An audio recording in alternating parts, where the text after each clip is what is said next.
Hi everyone, this is Veronica. First of all, Happy Republic Day and Happy Basant Panchami. आज हम पढ़ेंगे पद्म awards के बारे में 2023 के क्योंकि अनाउंस हुए हैं। तो पद्म विभूषण, पद्म भूषण, पद्मश्री, तो इन तीनों अवार्ड्स के बारे में जानेंगे, इनसे रिलेटेड कुछ कुछ बातें और किन लोगों को ये अवार्ड्स मिले हैं। यहाँ पे आप मेरे बारे में जान सकते हैं। This is my Telegram channel जहाँ पे आप मुझसे कनेक्ट कर सकते हैं किसी भी तरह की क्वेरी के लिए, because I feel together we can make a huge difference. So as you can see in the print media, Padma awards 2023 के अनाउंस हुए, अलग अलग लोगों को मिले। अब पद्म अवार्ड्स क्या है?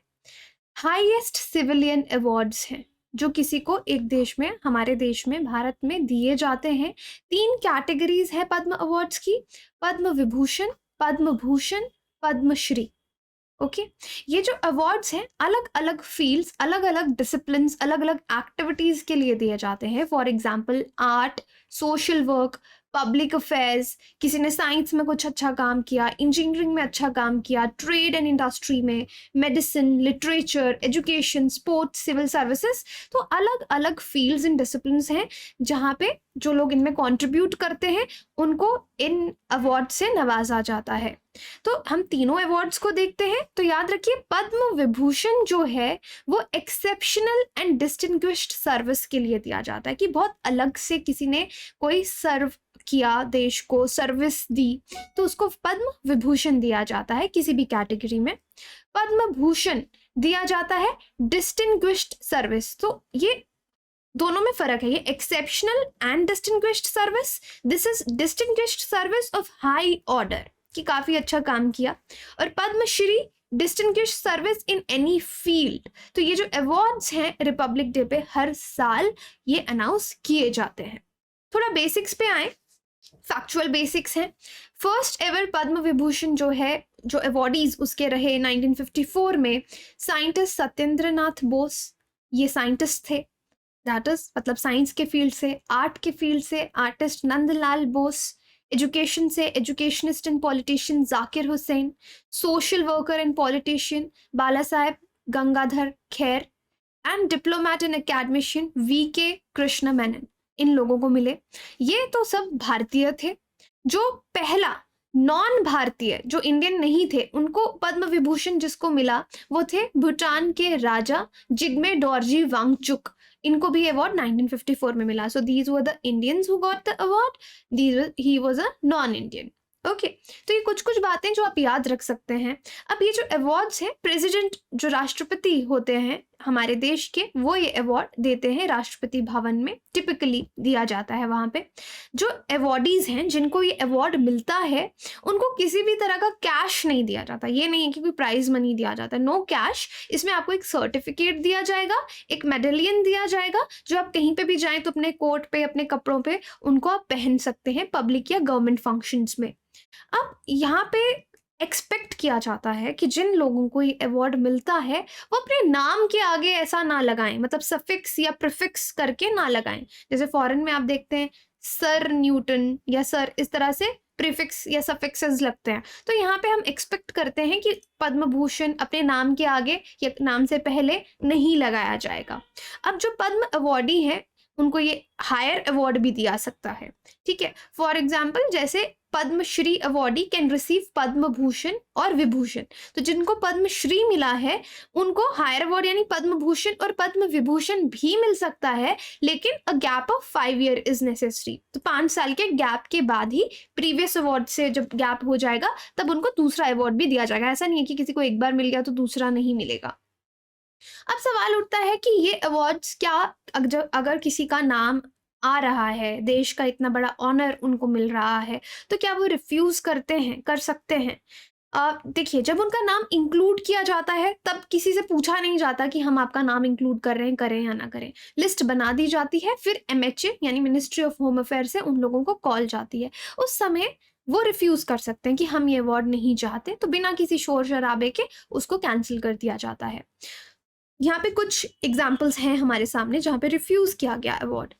रोमिला थापर जी ने अवार्ड लेने से रिफ्यूज किया 2 बार इनफैक्ट पद्म भूषण, 2 बार 1992 में और बाद में 2005 में। उन्होंने कहा कि वो ये अवार्ड नहीं ले सकती। अगर वो कोई अवार्ड लेंगी वो सिर्फ एकेडमिक इंस्टीट्यूशंस या अपने प्रोफेशनल वर्क के लिए ही अवार्ड लेंगी। तो ये रीज़न देते हुए उन्होंने मना किया। पुराने केरला के चीफ मिनिस्टर हैं कम्युनिस्ट मूवमेंट के नंबूद्रीपद, ईएमएस नंबूद्रीपद, उन्होंने भी इसको मना किया 1992 में, क्योंकि उनकी नेचर जो जिस तरह से उनका स्वभाव था उसके अगेंस्ट था कि वो कोई स्टेट ऑनर नहीं लेना चाहते थे। फिर स्वामी रंगानाथ नंदा, इन्होंने भी डिक्लाइन किया 2000 में, और वो कहा क्योंकि रामकृष्ण जी के मिशन से जुड़े हुए थे, रामकृष्ण मिशन से जुड़े हुए थे, उन्होंने कहा कि मेरे इंस्टीट्यूशन को अवार्ड नहीं मिल रहा है, मुझे एज अ इंडिविजुअल मिल रहा है, तो मैं इसको एक्सेप्ट नहीं कर सकता। और ये तो रिफ्यूज करने वाले इंस्टेंसेस हो गए। कई बार अवार्ड्स लौटाए भी जाते हैं। तो जैसे रीसेंट एग्जांपल आप देख सकते हैं, पंजाब के चीफ मिनिस्टर जो हैं प्रकाश सिंह बादल जी, उन्होंने पद्म विभूषण 2020 में वापस किया। जब फार्मर्स का प्रोटेस्ट चल रहा था तो उन्होंने वापस कर दिया। अब ये जो अवार्ड्स हैं ये एक पूरी सेरेमनी में प्रेसिडेंट ये अवार्ड राष्ट्रपति भवन में देते हैं। मार्च अप्रैल में हर साल अभी नाम अनाउंस हो जाते हैं। और इस बार अगर आप देखें लिस्ट में 6 पद्म विभूषण के अवार्ड्स हैं, 9 पद्म भूषण, और 91 लोगों को पद्मश्री के अवार्ड्स जो हैं वो दिए जा रहे हैं। इनमें से 19 लोग जो हैं वो महिलाएं हैं। And the list also includes 2 person from the category of foreigners NRI, तो बाकी कैटेगरीज से भी लोग लिए गए हैं। 7 पोस्थ्यूमस अवार्डीज हैं। पोस्थ्यूमस यानी उनकी मृत्यु के बाद उनको ये अवार्ड दिया जा रहा है। तो यहाँ पे कुछ पिक्चर्स हैं, नाम आपको गूगल पे भी मिल जाएंगे। डॉक्टर दिलीप महालनोबिस, आप प्रोनाउंसिएशन क्योंकि हर उसकी अलग होती है, so I don't want to be incorrect here. बाकी आप नाम इनके देख सकते हैं यहाँ पे कि किनको पद्म विभूषण इन लोगों को दिया है। ये 6 लोगों को दिया है, ये पोस्थ्यूमस है बीच में, बाकी आप देख सकते हैं। तो ये जो पोस्थ्यूमस आप समझ गए, उनकी मृत्यु के बाद जो दिया जा रहा है, पहले 3 आप देख सकते हैं। और ये पद्म विभूषण जिनको मिलने वाला है, तो ये पोस्थ्यूमस नाम जो मैंने आपको पहले दिखाए, मुलायम सिंह यादव, दिलीप महालनोबिस और बालकृष्ण दोषी, जिनके पिक्चर्स दिखाए गए। पद्म विभूषण, पद्म भूषण आप देख सकते हैं इन तीनों, सुधा मूर्ति जी, और उद्योगपति इंडस्ट्रियलिस्ट जो हैं कुमार मंगलम बिरला, लेखक SL भैरप्पा। ठीक है, सो ये लोग पद्म भूषण इनको दिया जाएगा। फील्ड आप इनका देख सकते हैं, लिटरेचर, इंडस्ट्री, साइंस, सब अलग अलग फील्ड से हैं। आदित्यनाथ जी ने जो चीफ मिनिस्टर हैं यूपी के, जो उन लोगों को यूपी से मिला उनको मुबारकबाद दी। फिर इन प्रमुख हस्तियों को पद्मश्री ऑल्दो 91 लोगों को दिया जा रहा है, बट कुछ फेमस लोग हैं उनमें से, जैसे आप आनंद कुमार को जानते हैं, रवीना टंडन, बाकी ये जो सब हैं ये कुछ फेमस हस्तियां हैं। ये बाकी 91 लोगों की लिस्ट है जो आपको गूगल पे भी बहुत इजीली मिल जाएगी। अब एक एक नाम को हम यहाँ डिस्कस नहीं कर सकते, बट हाँ कुछ इंपॉर्टेंट नेम्स जिनको आप याद रख सकते हैं। दिलीप महालनोबिस, ये मेडिकल रिसर्चर हैं who promoted the worldwide use of oral rehydration solution and saved over 5 crore lives globally. तो इन्होंने, आप देखते हैं कि ORS का आविष्कार किया। तो जब भी हमारी बॉडी में पानी की कमी हो जाती है तो ड्रिप लगने से पहले कहा जाता है ORS ट्राई किया जाए, तो उसकी खोज इन्होंने की थी और बहुत लोगों की जान उनसे बची। ORS इज वेरी फेमस, आप सब जानते हैं।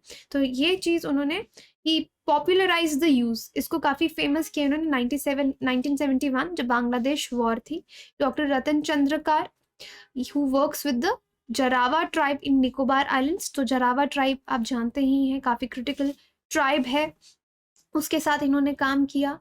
Tribal social worker Hirabai Lobi, war veteran Munishwar Chandra Dawar, who has been treating underprivileged people in Madhya Pradesh, उन लोगों के लिए सोशल वर्क कर रहे थे।